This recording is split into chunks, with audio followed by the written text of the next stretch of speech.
Hello and welcome to Power to the People with me, Graeme Pryce. I think it's probably fair to say that anybody even slightly familiar with my channel would know the depth of feeling I have about Boris Johnson.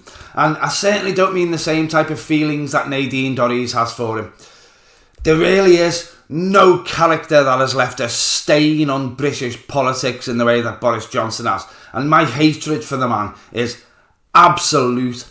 I've never despised a single person, entity or object in the way that I despise Boris Johnson. Despite his own assurances that he should be king of the world and the still enthralled media circus that surrounds him, not to mention the Bring Back Boris Brigade, it is fair to say that the majority of normal, decent, average human beings can see that he's a disgusting, deceitful clown of a man.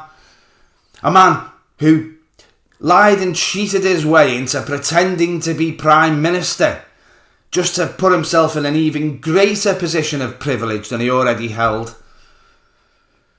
Having spent a few days trying to decide which of his most heinous, disgraceful, deceitful, arrogant, conceited and buffoonish attributes and actions are the worst, I've developed a whole new level of vitriol for the man. The man that broke Britain and still refuses to apologise. Now, my last video was classified as having limited ad suitability by YouTube, presumably because of my slightly colourful delivery. So with this in mind, I thought maybe I'd try to scale back my language a little bit in this one. But then I remembered that it's Boris fucking Johnson that we're discussing here, and that fetid shitbag of a man deserves no less than my fullest attention. And I can't give that of him being tentative in my linguistic delivery now, can I? So here are 5 reasons that I despise Boris fucking Johnson and think that the utterly repulsive, scruffy bastard is the worst twat the Tories ever forced us to endure. Right after this. I was just looking at my channel analytics and I noticed that 53% of people who watch my videos weren't subscribed. The pain. Come on, just have a quick check that you've subbed, liked and rang the bell. Make a skinny old scouser a little bit happier today. Boris isn't even his name, well not his proper name anyway. For those who don't know, which can't be many people by now, the fundamental thing by which most of us present ourselves to the world, his actual name is a lie. His real name is Alexander Boris de Pfeffel Johnson. A minor detail, but one that sets the tone for a lifetime of contemptuous deceit. Boris went to a private school because of course he fucking did. All the privileged and pompous twats that make up the vast majority of the cesspool we call the Conservative Party did. He was born in Manhattan, a product of an abusive father that for some reason is still inexplicably asked to give his opinion on things on various daytime TV shows nowadays.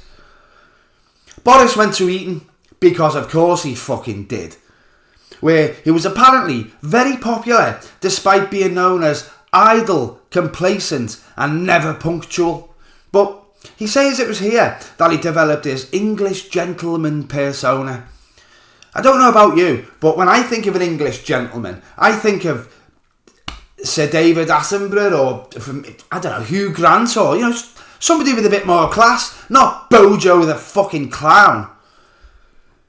His classics master, Martin Hammond, who had the unfortunate pleasure of teaching the already overweight and pasty Johnson in 1982, said of him, he believes he should be outside of the network of obligation that binds everybody else.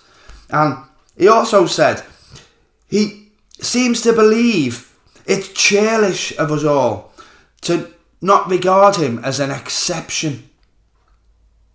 We've certainly seen evidence of that, haven't we? In 1986, he somehow used his popularity and privilege rather than as an intelligence and his wit apparently, to become the Union President of Oxford, but it said this term was not distinguished and was unremarkable. What a surprise. He met his first wife, Allegra Mostyn Owen, his first wife of several there. She must have had fucking low standards, wasn't she? Maybe she'd seen the width of his dad's wallet that he could beat a walrus to death with it. He was given a job he clearly wasn't suited for as soon as he left Oxford later that year at the Times. But he was dismissed for making up quotes and then showing no contrition whatsoever after it'd been found out. These deplorable fuckwits always fall upwards though, so he went on to secure a job at the Telegraph, where he was said to appeal to middle ground voters, conservatives in other words. And he started to become something of a Eurosceptic. It was here that he began to notice that saying vaguely racist things buried in a gossamer veneer of decency and Latin could actually gain him a following. And it was here that he realised that telling blatant and often stupid lies was a tactic that he could use with the general public, those that were unfortunate enough to be likely to fall for such lies. Stupid people, in other words. He said that the EU was trying to straighten bananas, or that it was trying to make vacuum cleaners less powerful. Yeah, that was him that said that originally. I know it was said again recently, but he said it originally. And he also said at one point that women would be required to return sex toys to the shop in which they were purchased. Crude, ridiculous and stupid lies. So it wasn't long before he found his natural home in the Conservative Party.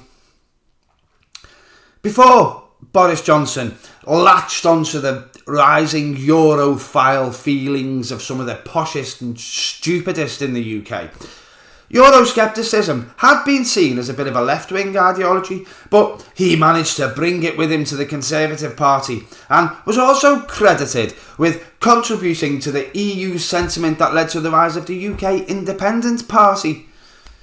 Though he probably never had much to do with any individual members. He would have considered them to be insolent peasants. Probably still does. He requested to become a war reporter, which is rather surprising considering that it would have required some level of courage and discomfort, isn't it? It was in the 90s, and there was some quite shocking and brutal conflicts emerging at the time, which you might well remember. But he was refused a position, so he took up a position as a political commentator instead. I think this is where his level of twattishness come to a fork in the road. I think if he'd been allowed to have been a war reporter, I suspect he might be a better man nowadays. I remember the admiration people had for some of the war reporters who put their own safety aside and brought us to some of the most brutal conflicts in the late 80s and the 90s, like Kate Adie or Robert Fisk. Maybe if Johnson had seen some of the sites they had, he wouldn't have developed into an utterly narcissistic twat of such immense proportions. Though I could be wrong, couldn't I? That's probably just the eternal optimist of me looking for the best in the dregs of humanity. Instead, he launched into the period of his career where he said some of the most disgraceful and disgusting things that he is infamous for, and in many cases has never apologised for and never recanted in any way. Reporting on the late Queen Elizabeth's visit to Africa, he offended the nation by referring to the children that gleefully greeted the longest serving British monarch of all time as pickaninnies with watermelon smiles. He also used this time, a time when Margaret Thatcher's Section 28 was still in place, to refer to members of the LGBTQ community as tank-topped bum boys. Now, I've met a lot of gay people in my time, and I don't remember any of them ever wearing tank tops. But maybe he was thinking of Peregrine and Archibald, Bartholomew and Julian, who he played soggy biscuit with back in his Oxford and Eton days. Maybe that's the image he has in his head of what gay people are like. Yeah. The level of arrogant bigotry endeared him to the Conservative Party that he was showing, though. Of course it did. And he began attempting to get elected, though it was thwarted in his first attempt by a Labour MP, which is quite nice to know. And it took him until 2001 to actually endear himself enough to the bigwigs of the Conservative Party to be given a safe seat that he had no chance of losing. And he became Tory MP for Henley in 1999. He then became editor of The Spectator. And it was during that time that journalist Charlotte Edwards claimed he sexually assaulted her. What a fucking shocker. There's endless stuff that is written about him before he was even an MP. We could go on about it forever. Let's move on. Boris Johnson is, above all else, a narcissist and a liar, but he is many other things. Chief among these would be a racist and an Islamophobe. After a victorious campaign in 2019, while accepting congratulations, he made a point of deliberately not shaking hands with the black people in the line that had gathered to congratulate him. But the seeds of his disdain for minorities had been evident some years previously. In 2006, he presented a television series called The Dream of Rome, which focused on early Islamic history. You might think this would illuminate how current right-wing views of Islam are so biased and skewed. But it didn't, not for Johnson anyway. He went on to describe Muslim women as looking like letterboxes when dressed in burqas. Now, I have mixed feelings on this. No man should feel he has the right to dictate what any woman wears, and I think that should be absolute. But if there are Muslim women who choose to wear a burqa for their own personal religious reasons, Boris fucking Johnson doesn't have the right to mock them for doing so. And especially not in a public forum, knowing that he had quite a large and impressionable audience for his disgusting and obnoxious outbursts. He said that he felt people should be fully entitled to ask a woman to remove her burqa so they can talk to her properly. I think we should be allowed to ask him to appear as if he hasn't combed his hair with a fucking toffee apple and walked through a hedge backwards before he presents himself as the Prime Minister of the United Kingdom. But maybe that's just me. There is something he said during that time that I particularly despised, though. Well, a bit later than that time, but I think it really demonstrates the sheer two-faced populist stupidity of the man. It can be easy to forget or dismiss conflicts that seem old and tired. With the conflict going on in Israel and hostilities in the Middle East expanding and the thing with Ukraine and Russia, it can be easily forgotten that people in places like Yemen and Myanmar and Syria have been fighting for years, often backed by Putin's forces or his money. Boris doesn't see it in quite that way, though. No, he saw it as an opportunity. When asked to comment about the appalling and brutal conflict in Syria perpetrated by the megalomaniac wannabe dictator Bashir al-Assad, he said in 2016, "Hooray, I say! Bravo! And keep going! Yes, I know Assad is a monster, a dictator. He barrel bombs his own people. His jails are full of tortured opponents. His father ruled for generations by the application of terror and violence, and yet there are at least two reasons why any sane person should feel a sense of satisfaction at what Assad's troops have accomplished." No, I'm not very good at doing a Boris Johnson impression. Just sounds like an average posh bastard, don't I? Never mind. What he was trying to do, he was trying to jump on the bandwagon of people being rightly outraged by the rise of ISIS and their spread across the Middle East and their determination to destroy priceless artefacts and historical sites in Syria because their twisted version of Islam views such things as idolatry, and worship of idolatry is anti-Islamic in their eyes. I wouldn't recommend that you look at the reports, videos and atrocities that took place in Syria, particularly around the time Boris Johnson said that. There are some things on the internet that you can never unsee. Boris Johnson's smug fucking face is one of them.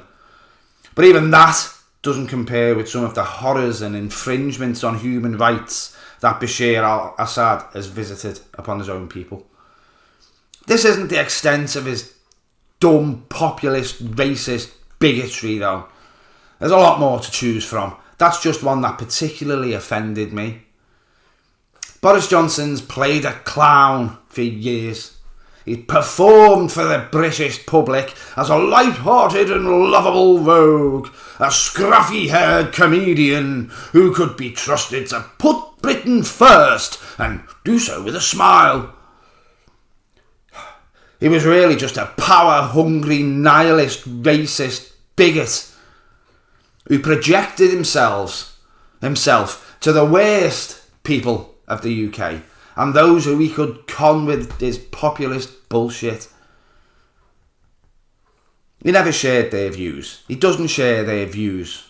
He knows better, and he knows he should be better. He chooses not to be.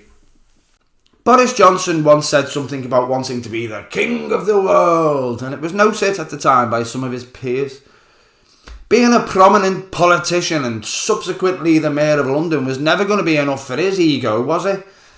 So it was with an envious and greedy eye that the fat-lying bastard himself made note of how much popularity Nigel Farage was gaining with his anti-EU settlement sentiment.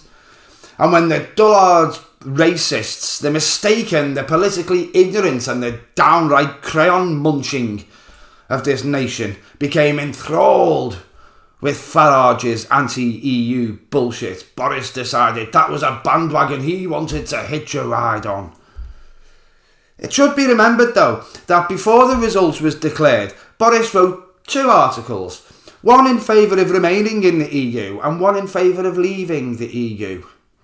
There can be no greater indication of the sheer hypocrisy of the man than that, can there?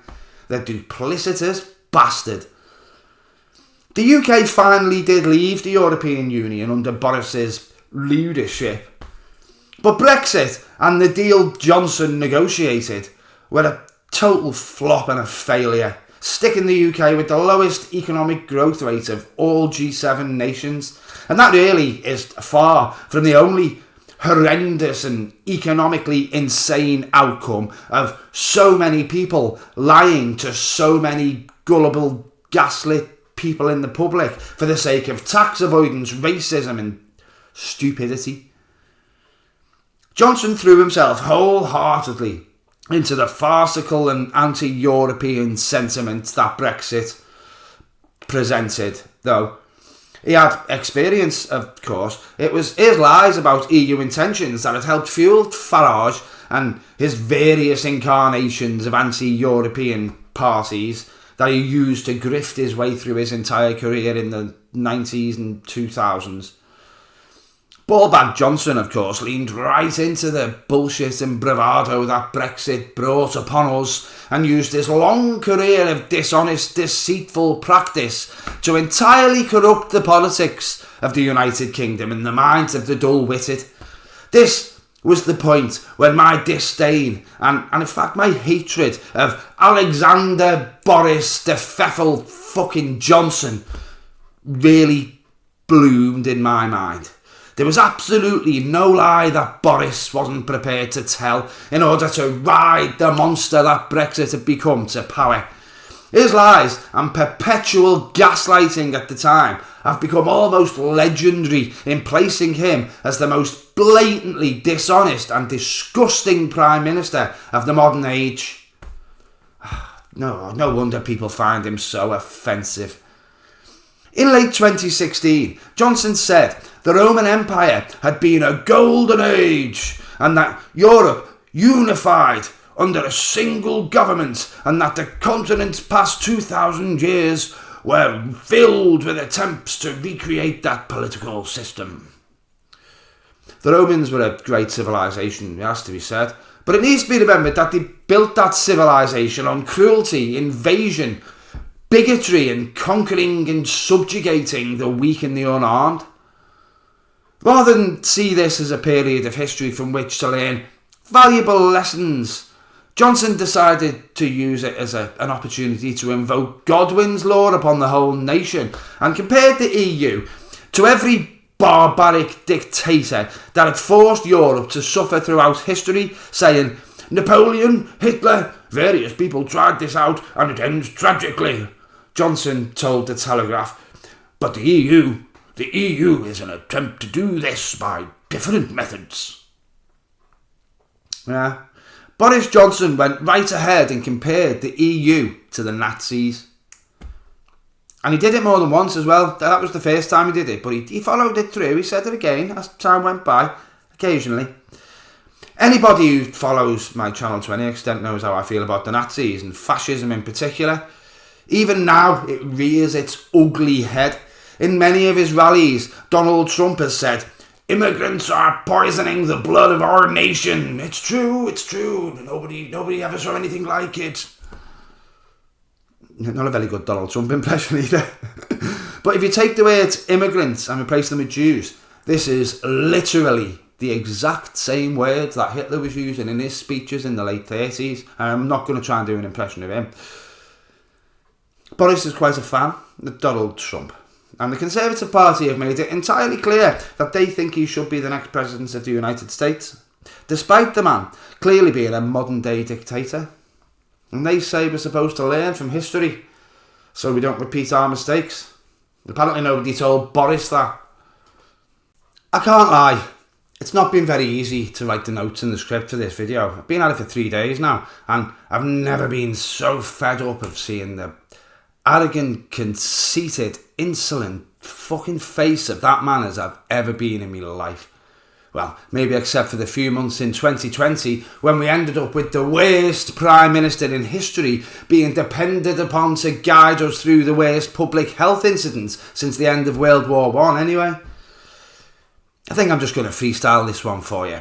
It barely needs anything more because only the most dull-witted, sycophantic, footballised and gaslit of the worst fucking idiotic morons that unfortunately live amongst us could even begin to accept that what Boris fucking Johnson did during the pandemic was anything other than display piss-taking arrogance and extreme levels of entitled privilege bullshit of the highest possible degree.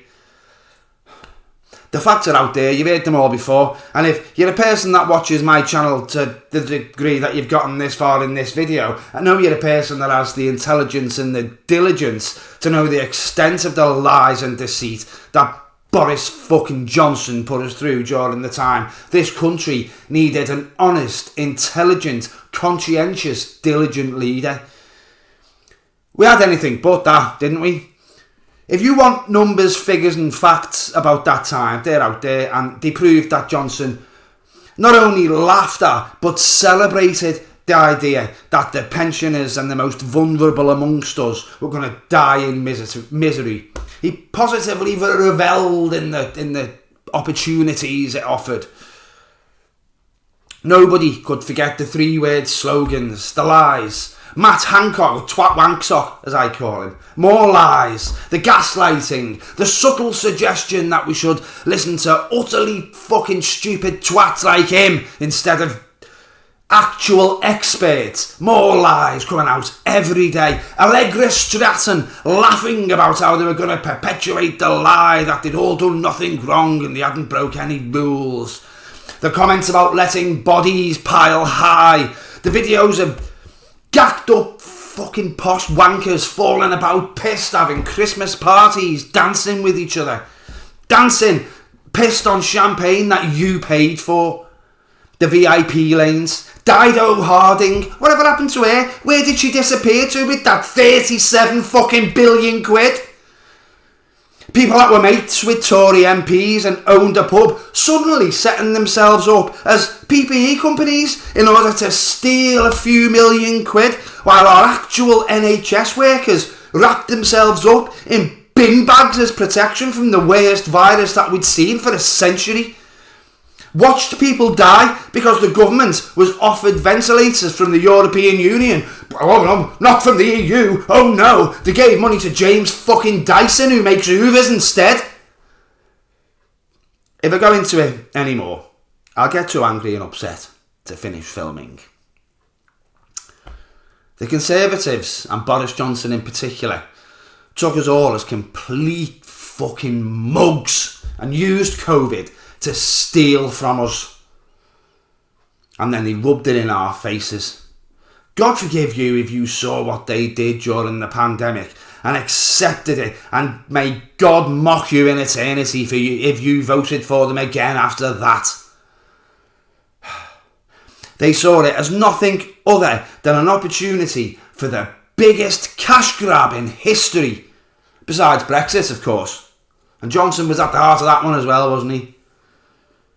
If you're watching this video and you have ever in any public forum said, he was just ambushed by somebody with a birthday cake, get the fuck out.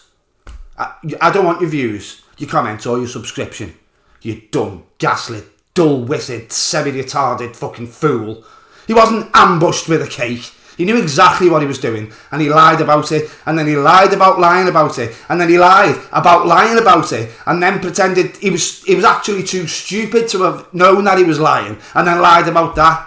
And when that didn't finish him off, he tried to lie about the next thing, the thing that did finally finish him off. So don't tell me he was ambushed with a cake. Frankly, I think I need a little bit of a rest after that last section. But this is 5 reasons he's a twat, not 4. And I like to be consistent. I feel I've been going on a bit for a while now, though. But there's still a multitude of things to choose from, isn't there? Obviously. I barely mentioned him being mayor. I never touched upon him being the most ridiculous foreign secretary we've ever seen. That's a video all in itself if anybody's interested. And some might be in the coming months, because he isn't like the lingering odour of a particularly rancid farce. You know, disgusting but guaranteed to fade away eventually. No? Boris has such a level of utter narcissistic arrogance and self-entitlement that he thinks he's making a comeback. Yeah? He really believes he's going to be a popular figure over the next few years, and he's just going to wait while Kemi Badenoch or James Cleverly or possibly Robert Jenrick trash the Tories' reputation even further with their petulant unwillingness to accept that the public has utterly rejected them in favour of Labour, the Lib Dems, or even Reform fucking UK. And he thinks he's going to sweep back into power like little fucking fat Lord Fauntleroy and take control again, just in time for the Tories to ride back into office. He does. He's releasing a book of his memoirs. To anybody who hasn't got a brain like a particularly retarded mouse, or is maybe stupid enough to be a fan of Trump or Putin, will know full well that his upcoming book will be entirely a work of pathetic, nihilistic nonsense and narcissistic fiction. I try my best to research my work and make sure that anything I say can be backed with facts and figures. Occasionally I make a mistake, don't we all? But I can't bear to read any more about Boris fucking Johnson. I honestly didn't know when I put him on the poll in my community page that he was going to win, and I certainly didn't know that he was about to embark on a whole new tour of lies, deceit and self-aggrandisation in order to restore himself to power. Boris Johnson genuinely believes he's going to be Prime Minister again. He might not be wrong. If not in 2029, then definitely in the next election after that. He's learned absolutely nothing from his time in office. He thinks he's got absolutely nothing to apologise for, and he's said so in interviews in the last few days. I refer you back to the opening of this video when his university lecturer said that he feels it is churlish for normal people to expect him to be held to the same standards as the rest of us. Boris should be king of the world in his mind, and if you think otherwise, you're just wrong. or you don't understand why he's superior. I'm sorry I haven't examined his voting record like I often do with MPs, or prepared more of his quotes or his actions in a way that you could go back and verify for yourself, but unfortunately he's all over the internet. There's nothing I've said that you can't go and have a look for yourself at. And he thinks you are going to make him Prime Minister again in possibly less than 10 years. There has never been a time when I could say these words and feel them with such a vitriolic, righteous indignation and a thoroughly heartfelt depth of feeling before. Even when I was talking about Kemi Badenoch or Priti Patel or Ian Duncan Smith. Boris Johnson is a fucking twat. And please God, don't ever fall for that man's lies again. Thank you for watching if you've gotten this far. I think I might have lost track a little bit towards the end there, especially considering how carefully I researched the first few sections, but yeah, I think I got a little bit carried away. I think there is quite a large part of my audience that comes here expecting some level of vitriol from me anyway though, so I hope I didn't disappoint. I don't really want to talk about Boris Johnson again for a while, but I've got a feeling it might be unavoidable. I think his time as Prime Minister was the culmination of the worst possible political period of history that the UK ever saw. Guy Fawkes had better intentions towards Parliament than Boris Johnson. Oliver Cromwell was a more decent man than Boris Johnson. Henry VIII, actually, don't know. They're probably on a par, aren't they? Henry VIII was a horrible, arrogant, fat bastard as well. Anyway, I hope I didn't let you down in my description of things I despise about the arrogant, smug twat. But I'd love you to tell me all the things you despise about him, or the various ways in which he might have offended you, or how much you love him, in the comments section below. I do read all of my comments, and I will respond if I think you've made a good point, especially if you've made it politely. I'm not wrong though. Boris Johnson is a fucking disgrace to the reputation, the integrity, the decency and the history of the United Kingdom. And I doubt you'll convince me otherwise, no matter how much of a paid up and gaslit member of the Bring Back Boris Brigade you might be. Though I don't think there's very many of those people that will have hung around till the end. I'm guessing you're not one of them, and if you've enjoyed the video, make sure you've hit subscribe and hit the like button before you go. If you want to contribute a bit further, there are links to PayPal, Patreon and the Buy Me a Coffee page for one-off donations in the descriptions box. And there's always the join button for memberships if you want to hang around and see what I'm having a rant about next. I always appreciate it, more than you could possibly imagine. Now, with an utter twat like Boris fucking Johnson being the subject, it's obvious that there is a lot more that I could say. But that is as much of what I can say as I'm going to say today. Ta-ra.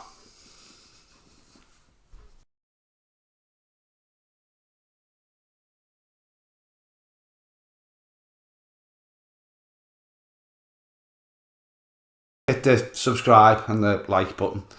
You can Boris is a fuckwit. Everybody hates Boris except the Bring Back Boris Brigade, but fuck 'em, they're knobs.